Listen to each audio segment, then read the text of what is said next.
estar conscientes del privilegio que tú nos das como hijos tuyos de congregarnos aquí en tu casa, y también, Señor, de recordar juntos que tu cuerpo fue partido y tu sangre derramada y presentada ya en el altar del cielo para la remisión de nuestros pecados. Hoy gozamos salvación por tu obra, una obra completa. No quedaste vencido en una tumba, sino que como un día como hoy, el primer día de la semana, siendo muy de mañana, te levantaste triunfante de entre los muertos. Por eso, como pueblo, nos reunimos los domingos, porque es nuestra victoria. Celebramos que tenemos a un Cristo resucitado. Y Señor, ayúdanos a entender ahora tu palabra, danos de tu gracia. Te lo pido en nombre de Cristo Jesús. Amén. Pueden sentarse, hermanos.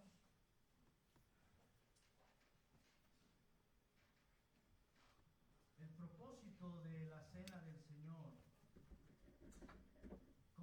En este pasaje que acabamos de leer, el apóstol Pablo está de alguna manera regañando o está llamándole la atención a los corintios. Dice en el último versículo que no los podía alabar por esto que estaban haciendo, porque ellos estaban pervirtiendo la cena del Señor.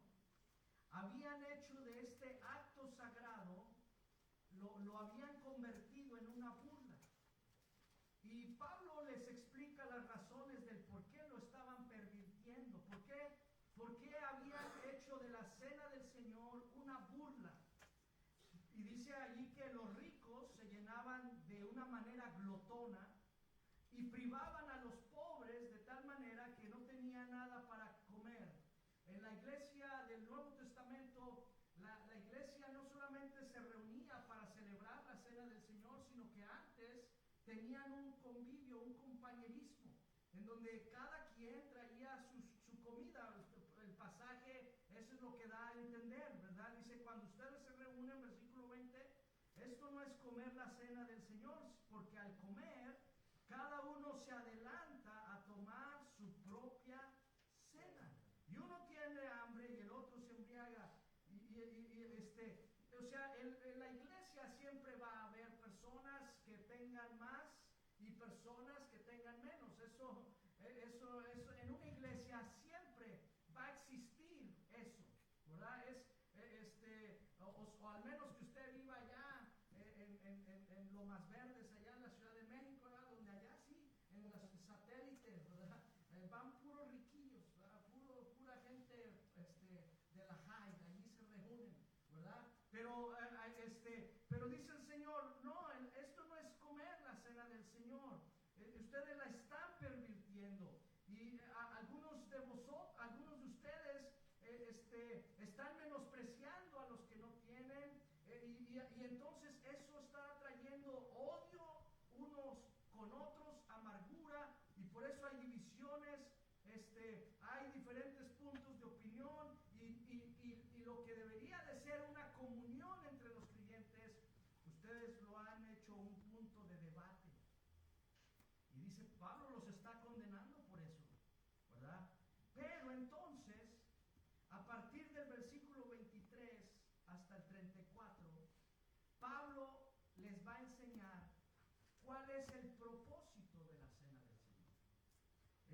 Va a enseñarles, hermanos, que lo que el Señor le enseñó a él. Porque mire lo que dice el versículo 23. Porque yo recibí del Señor lo que también os he enseñado. Dijo, yo no voy a enseñar nada nuevo. Es algo que viene directo de los labios de Cristo. Yo solamente estoy citando lo que Cristo me enseñó a mí. Y lo que ustedes están haciendo es porque menosprecian la enseñanza de Cristo.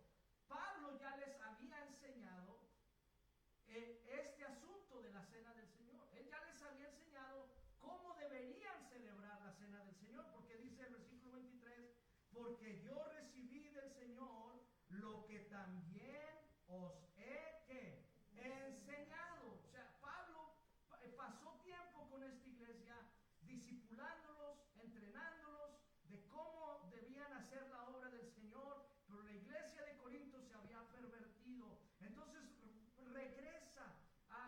enseñar lo que ya había enseñado y dice, y les recuerda, esto que yo estoy enseñando no es mi idea, no es mi plan, esto viene de los labios de Cristo.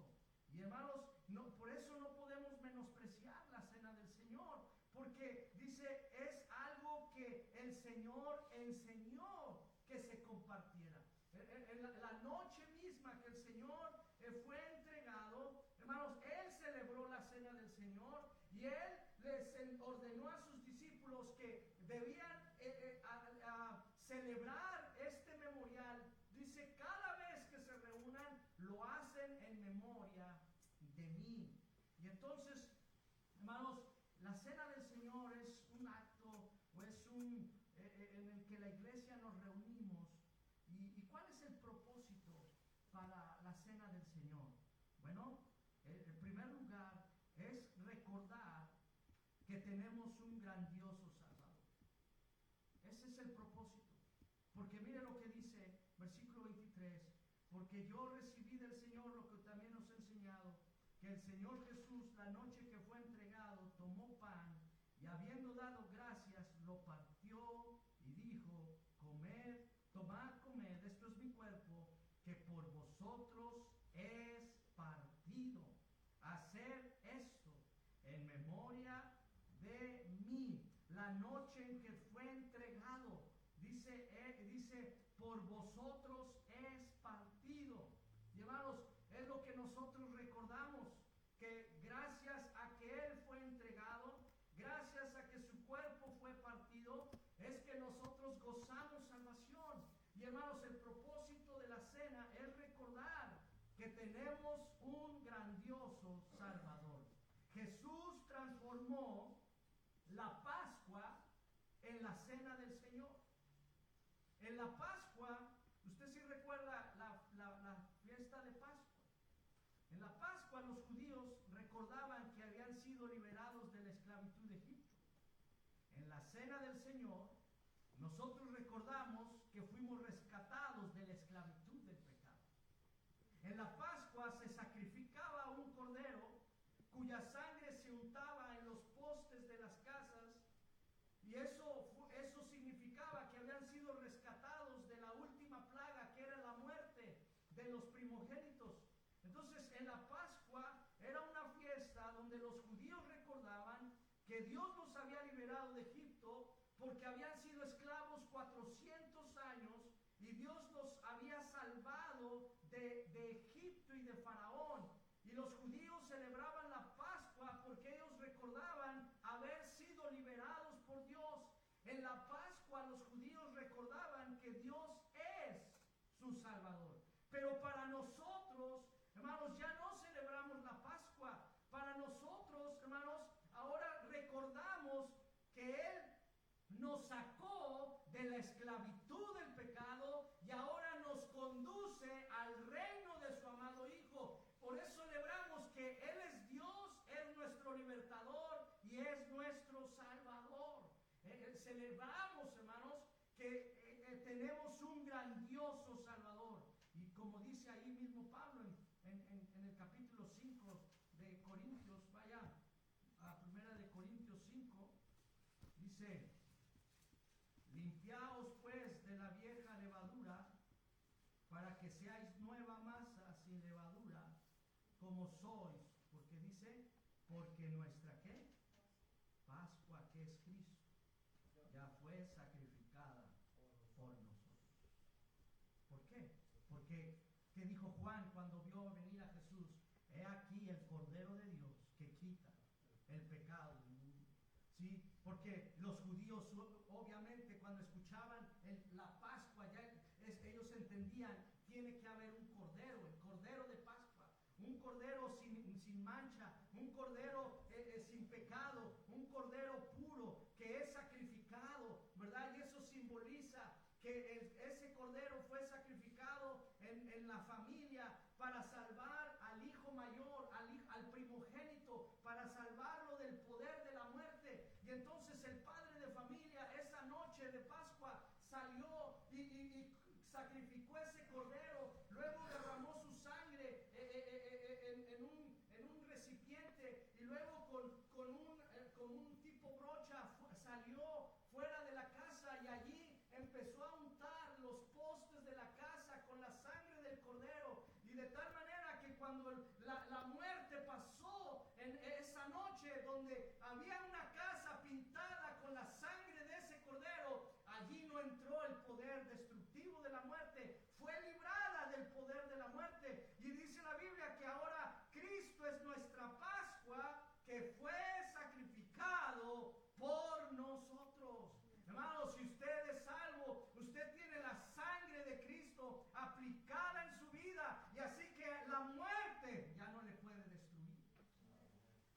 la cena del Señor recordamos que tenemos un grandioso Salvador. La Pascua fue algo grandioso porque Dios nos sacó de Egipto y nos llevó a Canaán.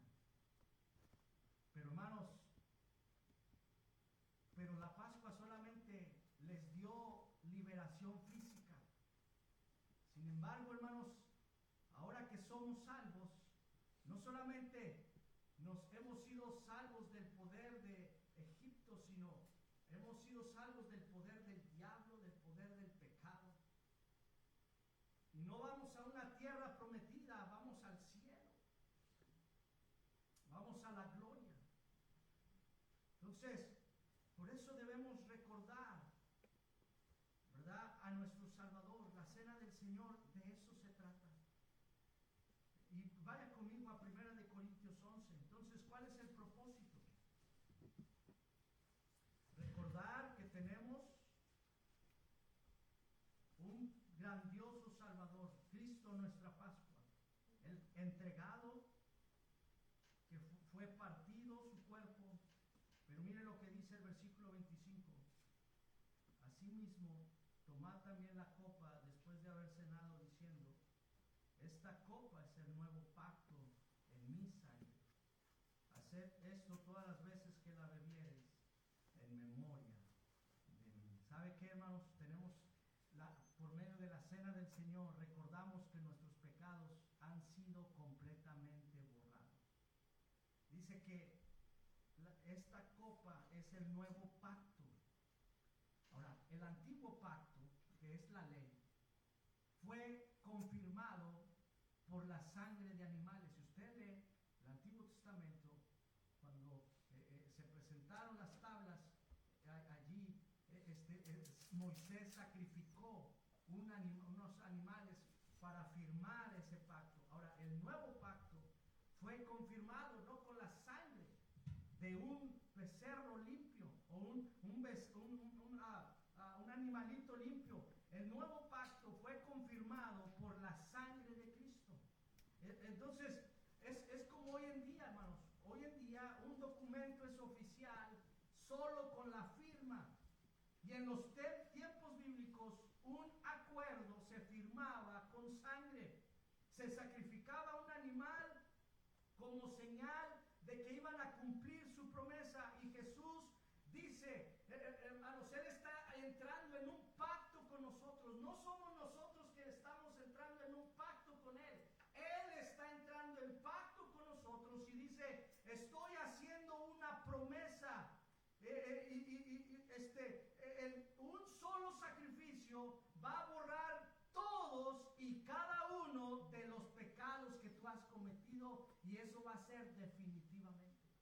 Y Jesús está firmando ese nuevo pacto. Para Cristo, hermanos, es una promesa. Por eso mire Hebreos capítulo 8, eso es lo que enseña. Hebreos capítulo 8. Vaya conmigo a Hebreos 8.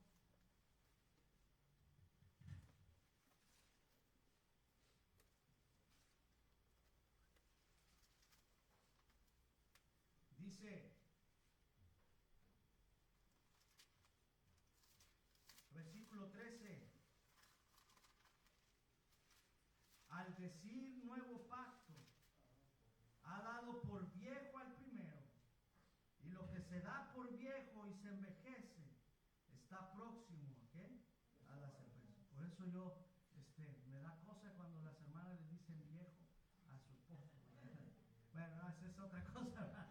Bueno, dice, lo que se da ha dado por viejo, dice nuevo pacto ha dado por viejo al primero, y lo que se da por viejo se envejece, está próximo a desaparecer. ¿Y sabe qué? Cristo, hermanos, dice que la sangre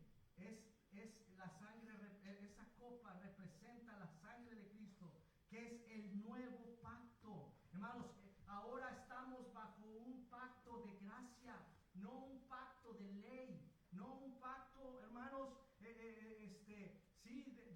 ley que lo tienes que hacer. Hoy, hermanos, estamos bajo la gracia, ¿verdad? Pero la gracia no es una licencia para pecar.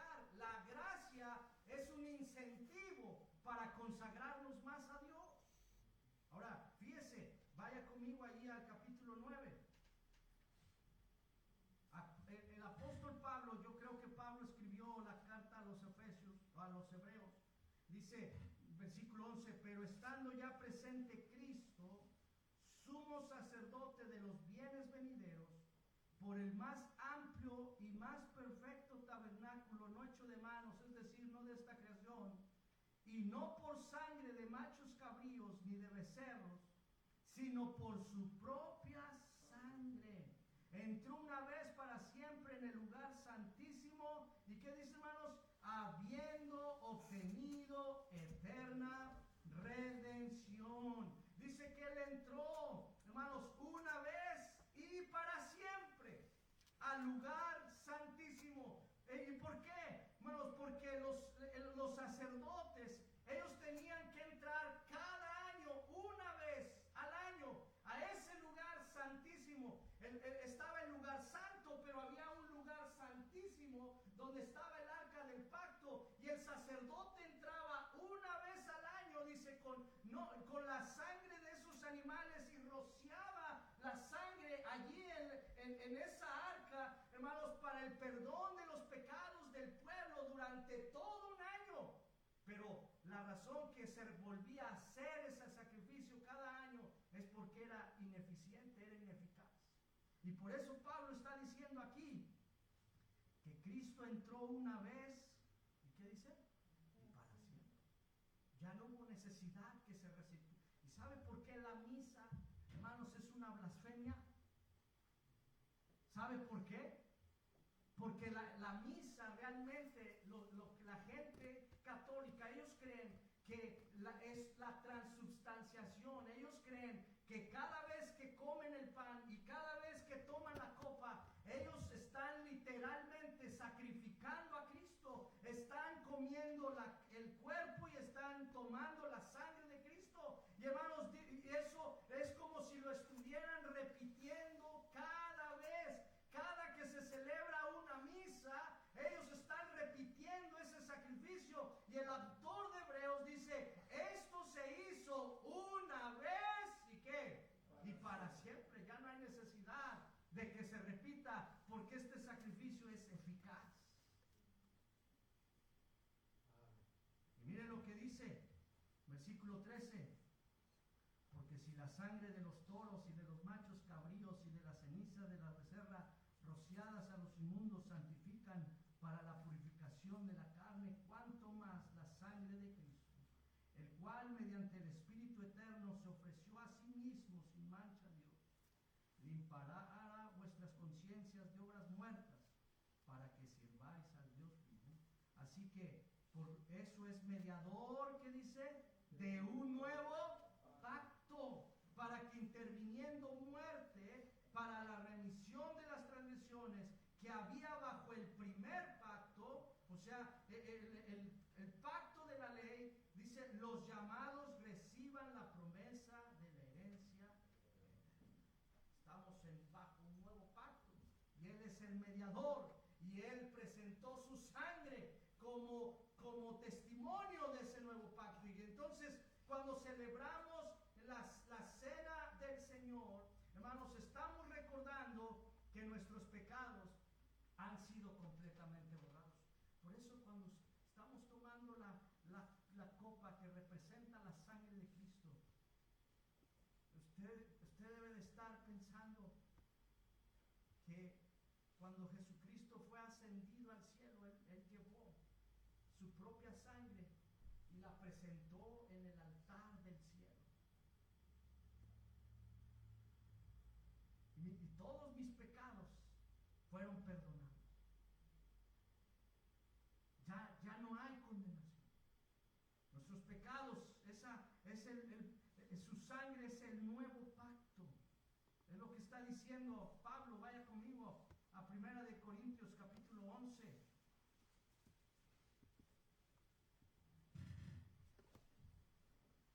Versículo 25, asimismo tomó también la copa después de haber cenado, diciendo, esta copa es el nuevo pacto en mi sangre. En la cruz del Calvario firmó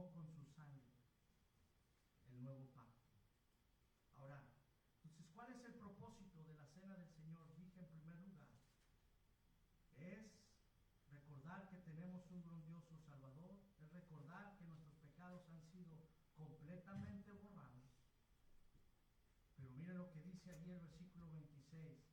Así pues, todas las veces que comiereis este pan y bebiereis esta copa, la muerte del Señor anunciáis hasta que Él venga. ¿Sabe? Otro propósito, hermanos, es predicar a Cristo.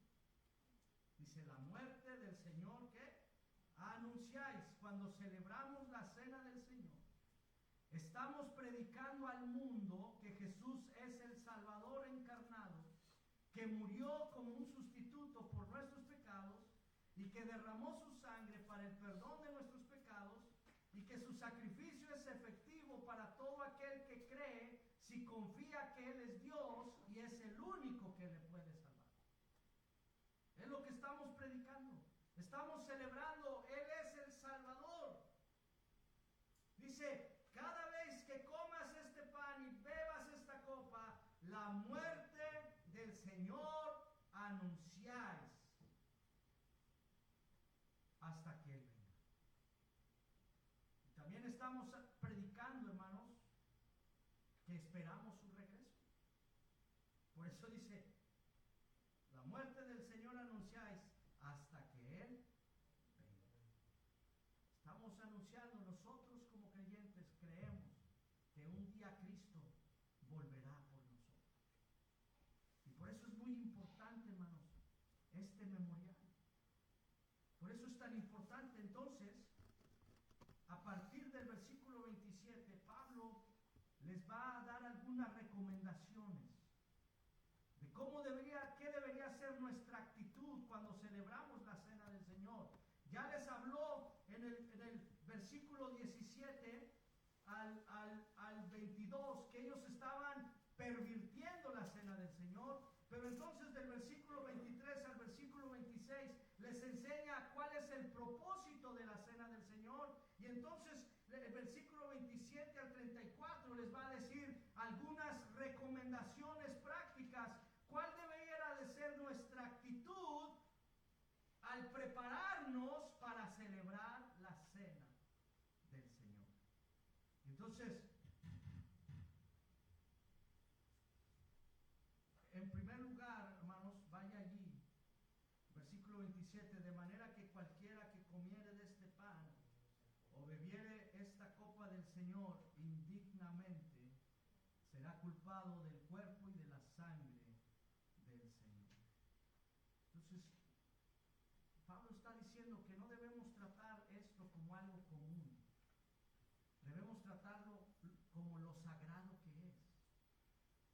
Esto es algo importante, y Pablo está diciendo, no lo ignores, de manera que cualquiera, dice, no lo ignores. Cuando celebramos la cena, debe ser algo sagrado y algo especial para la iglesia. Debe ser algo significativo. Debes comprender el significado de lo que estás haciendo. No lo trates a la ligera. Esto es algo muy serio. Y por eso dice Pablo, pruébese a cada uno a sí mismo. La palabra pruébese es examina tu espíritu y tu actitud hacia Dios y hacia tu Salvador. Hermanos, cuando vengas a la iglesia a celebrar la cena del Señor, examínate tu espíritu, examina tu actitud hacia Dios, hacia otros, examina tu corazón, y si hay algo que no debería de estar allí, entonces pide perdón a Dios, confiesa tu pecado, ponte bien con Dios, autoexamínate, examina tu vida, examina tus motivos, examina tu actitud. No seas frívolo, no seas indiferente, no ocultes pecados, arrepiéntete para que no te burles del Señor. Miren, hermanos, tampoco es correcto que gente diga, oh no, pues yo no lo puedo tomar. No. Lo correcto es que la razón que celebramos la cena del Señor es porque es un tiempo de autoevaluación, de autoexaminación. ¿Sabe cuál es el propósito? Es que nos pongamos bien con Dios. Ese es el propósito, hermanos. Tenemos que venir conscientes de la santidad y la grandeza de Dios. Tenemos que estar conscientes y maravillados de su amor y su misericordia, de cómo Él perdonó a un vil pecador como yo, cómo Él me lavó con su sangre, cómo su cuerpo fue partido por mis pecados. Hermanos, no podemos venir a la cena del Señor, hermanos,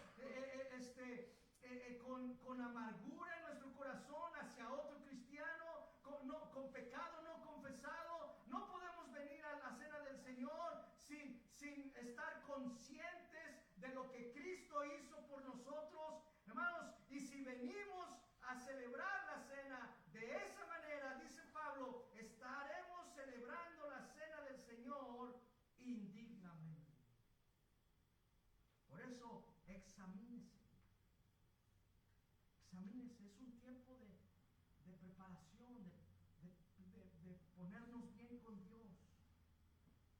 Y luego dice, ¿qué va a pasar si no preparamos nuestro corazón? Versículo 29, porque el que come y bebe indignamente, sin discernir el cuerpo del Señor, juicio come y bebe para sí. Literalmente, hermanos, dice que si estamos tratando la cena del Señor indignamente, te vuelves culpable de maltratar, de estar tratando el sacrificio y la muerte de Cristo de manera indigna, y eres culpable por ello. ¿Qué siente usted? Yo sé que vivimos aquí, ¿verdad?, en Estados Unidos, pero ¿qué siente usted cuando, si usted viera un güerito por allí pisoteando su bandera de México? ¿Qué siente usted? Ya les toqué una vibra muy sensible, ¿verdad, hermano? Bueno, lo mismo sienten los güeritos también, ¿verdad? Bueno, es otra cosa, pero y es lo mismo, hermano. O sea, cuando nosotros, amados, tomamos la cena del Señor indignamente, es como estar pisoteando la bandera de un país, es estar insultando a ese país, y te vuelves culpable de deshonrar a esa nación.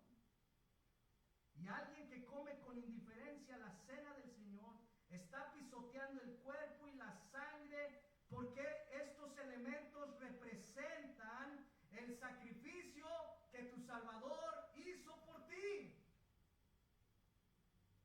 Es culpable de deshonrar, de burlarse, de tratar con indiferencia al mismo Señor Jesucristo. Y hermanos, por eso, mire lo que dijo este autor: la forma en que tratas la mesa del Señor es la forma en que tratas a Jesús. Entonces, y Pablo, mire lo que estaba pasando en Corinto, versículo 30, por lo cual hay muchos enfermos y debilitados entre vosotros, y muchos ya están en el panteón. Entonces, ¿cuál es el remedio? Versículo 31, si pues nos examinásemos a nosotros mismos, que dice, no seríamos juzgados. Está diciendo, limpia tu vida, examínate y arrepiéntate de cosas que están mal y que necesitas cambiar. Si no te examinas, el Señor te va a castigar. Entonces, hermanos, debemos examinarnos. Dice, si pues nos examinamos a nosotros mismos, no seríamos juzgados, mas siendo juzgados, somos castigados por el Señor, para que no seamos condenados con el mundo. Así que, hermanos míos, cuando reunís a comer, esperaos unos a otros. Si alguno tuviere hambre, coma en su casa, para que no os reunáis para juicio. Las demás cosas las pondré en orden cuando yo fuere. Hay cosas, hermanos, que usted ve aquí que se tienen que poner en orden en la iglesia.